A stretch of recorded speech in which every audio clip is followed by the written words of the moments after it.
Okay, second example clear అయిపోయింది కదా. మూడో ఎగ్జాంపుల్కి వచ్చేయండి. జాగ్రత్తగా చూడండి. an observer 1.5 meters tall is 28.5 meters away from A chimney. నాకు పిక్చర్స్ వేయడం రాదు, నాకు బొమ్మలు రావు. సో మా తమ్ముడు వేసాడు ఇవి. ఓకేనా, నాకు బొమ్మలు రావు.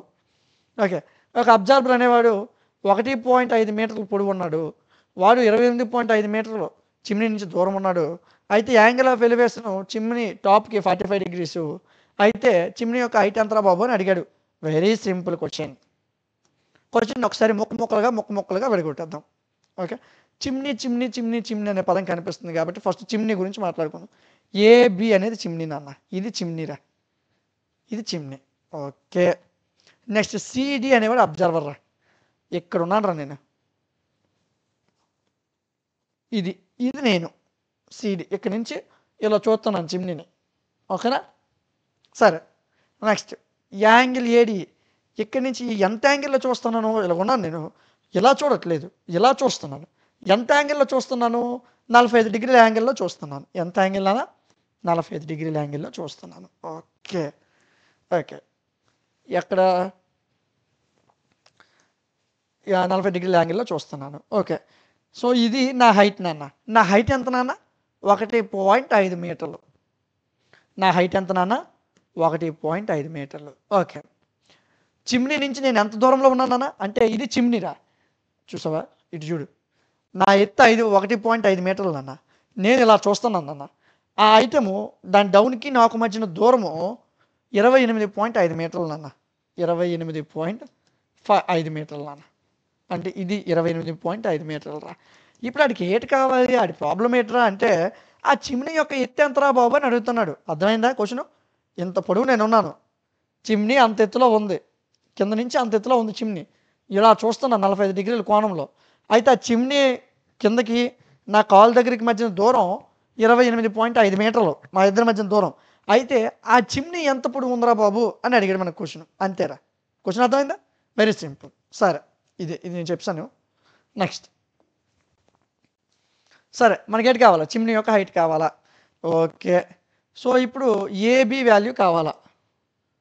చూడండి అన్న, ఏబి వాల్యూ, దీని వాల్యూ మనకు కావాలా అంటే ఫస్ట్ ఇది చిమ్నీ కదా నాన్న.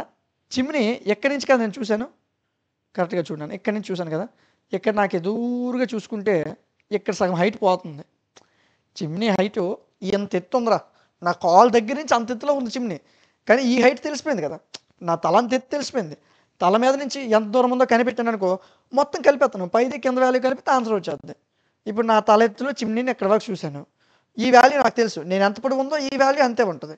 సో ఇప్పుడు చెప్పు, ఇక్కడ నేను 1.5 మీటర్స్ ఉన్నాను, మరి దీని వాల్యూ ఎంత, ఇది 1.5 మీటర్సే. ఈ 1.5 మీటర్సు ఈ మిగతా మొక్క కలిపామనుకో చిమ్నీ హైట్ వచ్చేస్తుంది. చూడు, అది నా ఎత్తు 1.5 metres BE value. So AB కావాలి అంటే ఏబిని 2 ముక్కలు చేశాను,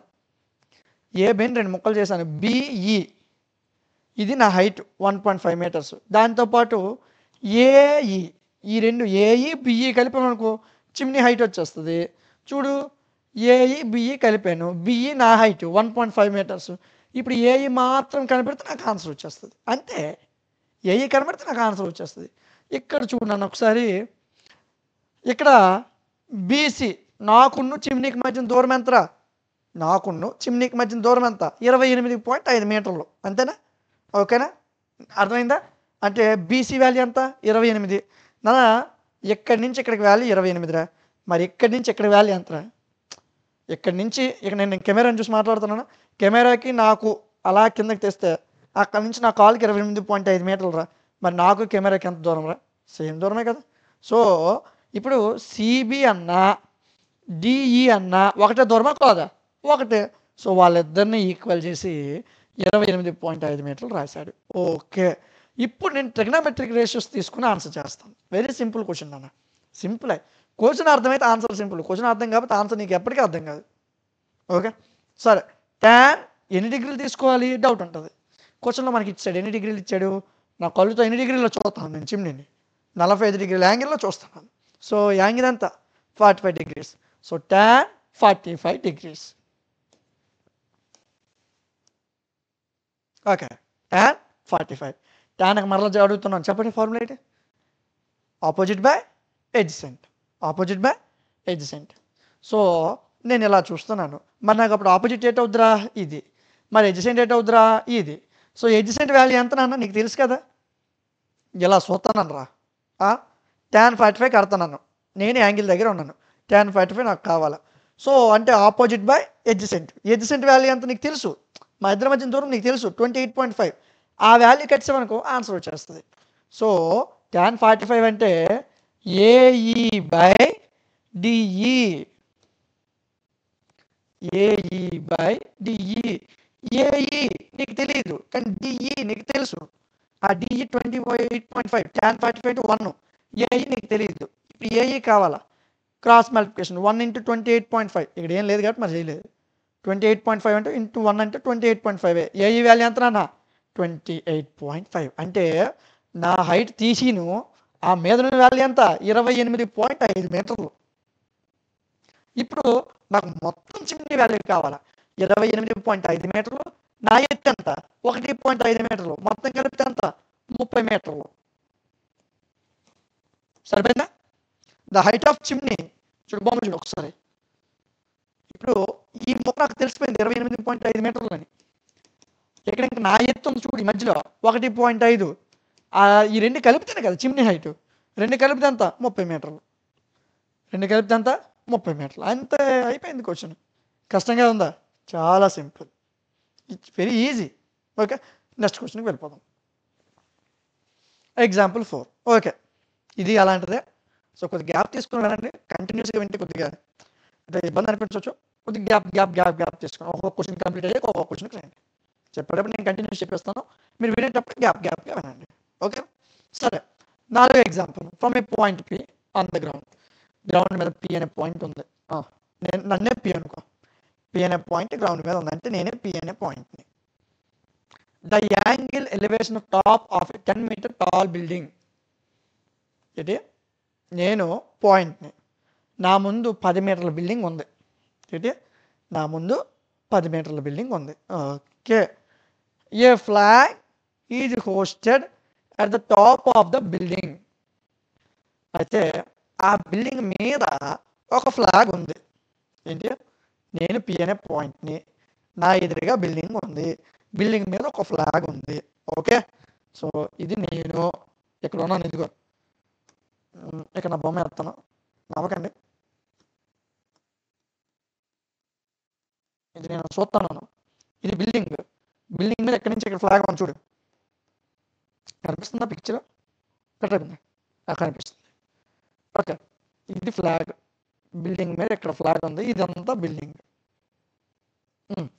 ఓకే, అయితే ఇప్పుడు అడిగి ఏంటి కావాలంట, టాల్ బిల్డింగ్ ఇది 30 degrees యాంగిల్. అంటే ఇక్కడి నుంచి నేను చూస్తానంరా, అది బిల్డింగ్ రా, అది ఫ్లాగ్ రా.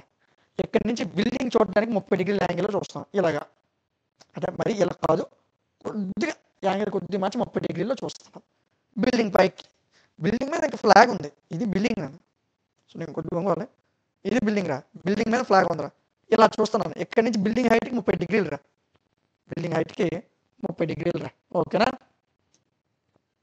Okay, A flag hosted at the top of the building and the angle of elevation of top of the flag staff from P is 45 degrees. Okay, ఇక్కడ నుంచి బిల్డింగ్ 30 degrees రా, బిల్డింగ్ మీద flag ఉంది కదా, ఈ flag పైకి చూస్తాను, ఇప్పుడు కళ్ళు ఎత్తాను పైకి, ఈ యాంగిల్ 45 degrees రా.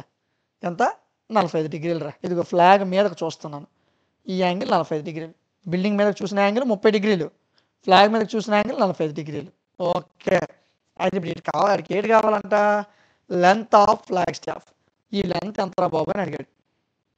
ఇప్పుడు నేను బిల్డింగ్ పైకి చూశాను, ఆ పైకి చూశాను, ఈ మధ్య గ్యాప్ ఉంది కదా, ఆ గ్యాప్ ఎంతరా అని అడిగాడు, అంతే. ఓకే, చూసేద్దాం. పాయింట్ పి నుంచి, ఓకే సరే, ఫస్ట్ పాయింట్ ఏబి అనేది ఏబి బిల్డింగ్ నాన్న, బిడి ఫ్లాగ్ స్టాఫ్ అంటే ఫ్లాగ్ నాన్న, ఇట్లా ఫ్లాగ్ దానికి ఉన్న స్తంభం. ఓకే, పి అనేది నేనున్న పాయింట్ నాన్న. 2 right angles PAB PAD, 2 right angles వచ్చాను. ఇది ఒక రైట్ యాంగిల్, ఇది ఒక రైట్ యాంగిల్ రా. ఓకేనా? 2 రైట్ యాంగిల్స్ అయితే మీకు రావడం జరిగింది. ఒకసారి క్వశ్చన్ అబ్జర్వ్ చేయండి నాన్న.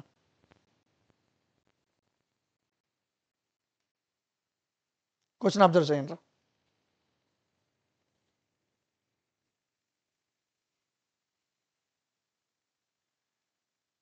ఓకేనా? రెడీ. సరే, నెక్స్ట్కి వెళ్ళిపోతాం. ఓకే, ఇప్పటికి అసలు ఏంటి కావాలంట? ఈ ఫ్లాగ్ ఎత్తేంతరా బాబు చెప్పారా చాలా అంటాను. చెప్పేద్దాంరా, సింపులే. We required to find the length of flag staff. అంటే ఆ ఫ్లాగ్ ఉన్న ఆ స్తంభం యొక్క ఎత్తు కనిపెట్టడం కోసం ఆ ఎత్తు డీబీ నాన్న. ఏంటంటే అనుకున్నాం డిబి. ఆ ఎత్తు కనిపెట్టాలి ఇప్పుడు మన పని. సో ఇప్పుడు పాయింట్ పి నుంచి బిల్డింగ్ యొక్క డిస్టెన్స్ ఎంత? పాయింట్ పి నుంచి నా దగ్గర నుంచి బిల్డింగ్ అక్కడ ఉంది, ఈ డిస్టెన్స్ ఎంత తెలియదు. పిఏ అనుకున్నాను నేను. పిఏ అనే పాయింట్ బిల్డింగ్ కింద ఉంది, పిఏ అనుకున్నాను. PA. Okay. Since we will first consider the right angle. First ఈ ఫ్లాగ్ దీని గోలంతా వదిలే, ఫస్ట్ పిఏబి అనే రైట్ యాంగిల్ తీసుకున్నాను. ఓకే, ఇక్కడ నీకు ఎంత యాంగిల్ ఎంత అని చెప్పాను? నేను బిల్డింగ్ మీదకి చూసిన యాంగిల్ ఎంత అని చెప్పాను. ఫ్లాగ్ అయితే 40 డిగ్రీలు, మరి బిల్డింగ్ యాంగిల్ ఎంత? 30 డిగ్రీస్. సో tan 30 తీసుకో. tan 30 తీసుకున్నాను. ఓకే, tan అంటే మళ్ళీ చెప్పరా, tan అంటే ఆపోజిట్ బై అడ్జసెంట్. ఆపోజిట్ ఏది నాన్న? ఇక్కడ నుంచి చూస్తున్నాను, ఆపోజిట్ ఏట్ అవుద్ది ఏబి, అడ్జసెంట్ ఏట్ అవుద్ది ఏపీ. ఇది పి నాన్న, పి అనే పాయింట్. బిఏ బై ఏపీ లేదా AB by AP. Okay, tan 30 value ఎంత? 1/√3. ఈ ఒక్క క్వశ్చన్ అర్థమైతే నువ్వు ఎక్సర్సైజ్లో 4 క్వశ్చన్లు చేసేస్తావు. ఇదే క్వశ్చన్ 4 సార్లు రిపీట్ అయింది ఎక్సర్సైజ్లో. Okay, tan 30 1/√3. AB value 10. AB value ఎంత నాన్న? 10. బిల్డింగ్ హైట్ ఎంత నాన్న? 10 మీటర్స్. ఇదిగా ఇచ్చాడు అంటే నేను చూస్తాను కదా, ఆ బిల్డింగ్ హైట్ ఎంత? 10 మీటర్లు. ఓకే, 10 మీటర్లు. ఏపీ వాల్యూ మనకు తెలియదు. ఇప్పుడు cross multiplication 1 into AP, 10 into √3, 10√3. So AP value ఎంత నాన్న? 10√3. ఏపీ అంటే ఇది నాన్న, దీని వాల్యూ ఎంత వచ్చింది? 10√3. అంటే ఇప్పుడు చెప్పురా, నాకు బిల్డింగ్ మధ్య దూరం వచ్చిందా లేదా? ఇప్పుడు బిల్డింగ్ని ఇంత యాంగిల్లో చూస్తున్నాను, బిల్డింగ్ 10 మీటర్లు. ఇప్పుడు నాకు బిల్డింగ్ మధ్య దూరం కనిపెట్టాలా? tan 30 వేసి వాల్యూ కనిపెట్టాను. అంటే మా ఇద్దరి మధ్య దూరం 10√3. ఈ డౌట్ క్లియర్ అయిపోయింది. ఇప్పుడు ఏంటి కనిపెట్టాలా? ఫ్లాగ్ స్టాఫ్ని కనిపెట్టద్దాం. ఫస్ట్ ఈ ట్రయాంగిల్ తీసుకున్నాం, ఈ ట్రయాంగిల్ మొత్తం అయిపోయింది. ఇప్పుడు ఈ ట్రయాంగిల్కి సంబంధించింది వెళ్దాం. Next, the distance of building from the pole P is 10√3. 10√3 అంటే 17.32 వాల్యూ రాసాం అంతే, approximate value. Next, suppose DB x metres అనుకో. సపోజ్ డిబి అంటే ఫ్లాగ్ యొక్క హైట్ ఎక్స్ అనుకున్నాను నేను. ఎక్స్ఎం అంటే ఎక్స్ ఎం అని కాదు నాన్న, ఎక్స్ మీటర్స్ అని అర్థం అంతే. అర్థమైందా? ఓకే, నెక్స్ట్ రా. Then AD is equal to, ఇప్పుడు ఫ్లాగ్ ఉంది, బిల్డింగ్ ఉంది. ఫ్లాగ్ బిల్డింగ్ మొత్తం చెప్పాలంటే ఏడి అని చెప్తాం. ఇప్పుడు నాకు దీని వాల్యూ తెలిసిపోయింది 10 మీటర్లు. మరి ఇది ఎక్స్ అనుకున్నాను. ఇప్పుడు నాకు ఏడి కావాలంటే 10 + x అని రాస్తాం అంతేనా? కరెక్ట్గా చూడరా, నాకు ఎదురు బిల్డింగ్ ఉందిరా, 10 మీటర్లు రా, బిల్డింగ్ మీద ఫ్లాగ్ ఉందిరా, దాని ఎత్తు నాకు తెలియదు, అది ఎక్స్ అనుకున్నాను రా. ఇప్పుడు నాకు మొత్తం కావాలరా అంటే అప్పుడు ఏం రాస్తాను? 10 + x. So AD is equal to 10 + x metres. Okay, next step. ఇప్పుడు రైట్ యాంగిల్ ట్రయాంగిల్, మనకి ఇంకొక ట్రయాంగిల్ ఉంది కదా, ఆ ట్రయాంగిల్ తీసుకున్నాను. ఇది పిబిడి, పిఏడి తీసుకున్నాడు. ఒక్క నిమిషం నాన్న. ఓకే, మనం మొత్తం హైట్ కొలుస్తున్నాం కదా, సో అందుకు మొత్తం పెద్ద ట్రయాంగిల్ తీసుకున్నాడు. పిఏడి మొత్తం ట్రయాంగిల్ ఇలా ఉంది కదా మనకి ట్రయాంగిల్. సో ఈ మొత్తం ట్రయాంగిల్ తీసుకున్నాడు, పిఏడి. Right, triangle పిఏడి. ఇప్పుడు ఎక్కడి నుంచి బిల్డింగ్ మీద 30 డిగ్రీల్లో చూస్తున్నాను. మరి ఫ్లాగ్ మీదకి ఎన్ని డిగ్రీలు అని చెప్పాను క్వశ్చన్లో? స్టార్టింగ్లో 45 డిగ్రీలు అని చెప్పాను. సో tan 45 తీసుకున్నాం. tan 45 తీసుకుంటే ఇది కదా మన బిల్డింగ్, ఇక్కడ బిల్డింగ్ ఉంది, ఇది ఫ్లాగ్. ఓకే, ఇప్పుడు tan 45 డిగ్రీస్, ఇక్కడ నుంచి 45 డిగ్రీస్ అడుగుతున్నాం. అంటే అప్పుడు ఏటవుద్ది? ఎదురుగా ఇది ఏ, ఇది డి, సారీ అటు ఇటు రివర్స్లో ఉంటాయి. ఇది ఏ, ఇది డి. సో ఇప్పుడు నాకు tan 45 కావాలా అంటే ఆపోజిట్ ఏడి, ఇది పి అనే పాయింట్ కదా, adjacent AP. So AD by AP, AD by AP. So అది రాశాను, AD by AP. tan 45 value 1. AD అంటే ఎంత అన్న? ఏడి అంటే 10 + x బై ఏపీ. ఏపీ అంటే ఎంత వచ్చిందిరా? 10√3. 10√3. సో ఇప్పుడు దీన్ని ఫైండ్ అవుట్ చేద్దాం. క్రాస్ మల్టిప్లికేషన్ 1/1 ఎట్లా లేకపోతే. So 10 + x = 10√3. సో ఇప్పుడు ఎక్స్ని ఇవతల నుంచి 10 అటు పంపించాను, +10 అటు వెళ్తే -10. 10√3 - 10 = x. ఈ రెండిట్లో 10 కామన్ తీసాను. సార్ ఇది నాకు చేయడం రాదంటే ఇక్కడితో ఆపిస్తే మీకు ఆన్సర్ రైట్ అన్న. ఇది చేయడం రాకపోతే ఆపేయచ్చు, ప్రాబ్లం లేదు. ఓకేనా? సో 10 కామన్ తీస్తే √3 - 1 = x. So 10√3 - 1 value 7.32 metres approximate value. So ఈ వాల్యూని మీరు గుర్తుంచుకోలేదు, దీనికి షార్ట్ కట్లు ఏమి ఉండవు. సో ఇప్పుడు ఫ్లాగ్ స్టాఫ్ హైట్ ఎంత నాన్న? ఫ్లాగ్ స్టాఫ్ హైట్ ఎంత? 7.32 మీటర్స్. అదే సార్ మనం ఫ్లాగ్ స్టాఫ్ హైట్ నేట్ అనుకోండి, ఎక్స్ అనుకోండి. మరి ఎక్స్ వాల్యూ ఎంత వచ్చింది? 7.32 మీటర్లు. సో ఫ్లాగ్ వాల్యూ ఎంత? 7.32 మీటర్లు. అర్థమైందా క్వశ్చను? అర్థమైంది కదా? ఓకే. సో ఇలాంటి క్వశ్చన్లు మీకు ఎక్సర్సైజ్లో 4 క్వశ్చన్స్ ఉంటాయి. ఈ 4 చాలా చాలా ఇంపార్టెంట్. ఈ ఎక్సర్సైజ్ నుంచి మీకు వచ్చే లాంగ్ ఆన్సర్ కానీ షార్ట్ ఆన్సర్ కానీ, లాంగ్ ఆన్సర్ పక్కా ఈ మోడల్లో వస్తుంది మీకు. మ్యాక్సిమం ఇదే మోడల్ మీకు వస్తుంది. ఓకేనా? సో జాగ్రత్తగా వింటే 2 స్టెప్లు అన్ని క్వశ్చన్లు అలాగే ఉంటాయి. 4 క్వశ్చన్లు అలాగే ఉంటాయి. ఒక బిల్డింగ్ ఇచ్చాడు, మీద ఫ్లాగ్ స్టాఫ్ ఇచ్చాడు, అలాగా 2 ముక్కలు చేస్తాడు, 2 ట్రయాంగిల్స్ ఇస్తాడు. 2 ట్రయాంగిల్స్ ఇచ్చి ఆ పైన ఉంది కదా ఆ సైడ్ అడుగుతాడు ఎప్పుడు. సో అది మనం కనిపెట్టాలి. చాలా సింపుల్. 2 సార్లు యాంగిల్స్ రాస్తాం, 2 సార్లు వాల్యూలు కడతాం. ఓకేనా? అర్థమైందా బిట్టు? సో క్వశ్చన్ అర్థమైంది కదా?